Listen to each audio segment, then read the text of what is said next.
Welcome, চলে এসেছি আবারও আজকের লাঞ্চের থালি নিয়ে। আজকে তো ভেজ ডে, তাই আছে ভাত, পালং শাক ভাজা, শুক্তো, কচু দিয়ে মুগ ডাল, মোচার পোলাও আর পনিরের তরকারি। So let's start. প্রথমে আমি শাক দিয়ে খেয়ে নিচ্ছি। আজকের শাকটা না আমার ভীষণ প্রিয়, বড়ি দিয়ে পালং শাক ভাজা। আমার খুব ভালো লাগে।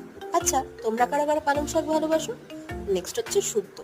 আজকে শুক্তোটা মা দুধ আর পোস্ত দিয়ে করেছিল। তারপর ছিল সজনে ডাঁটা। আমার সজনে ডাঁটা খেতে তো খুব ভালো লাগে। আর তোমাদের? শুক্তোটাও খেতে কিন্তু দারুণ হয়েছিল। তারপরে হচ্ছে মোচার পোলাও। এটার নাম কেন মোচার পোলাও, খুব তাড়াতাড়ি বড় ভিডিওটা আমার চ্যানেলে চলে আসবে, অবশ্যই দেখে নিও, তাহলে বুঝে যাবে। যেমন ঝরঝরে হয়েছিল তেমনি খেতে দারুণ হয়েছিল। আর সববার শেষে পনিরের তরকারি।